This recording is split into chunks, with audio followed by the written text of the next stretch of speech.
கொஞ்ச நேரத்துக்கு முன்னாடி இப்பதான் நான் ஒரு விஷயத்த கத்துக்கிட்டேன். வாழ்க்கைங்கிறது பகிர்ந்துக்கிறது அப்படிங்கும்போது கொஞ்சம் அட்ஜஸ்ட் பண்ணி தான் ஆகணும்.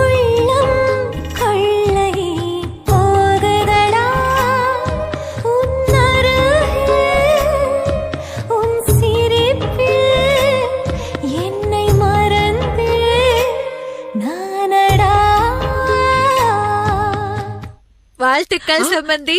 சாயந்தரம் எல்லாரும் வீட்டுக்கு வந்துருங்க. சம்பிரதாயம் ஆரம்பிச்சலாம் என்ன? நிச்சயமா நிச்சயமா.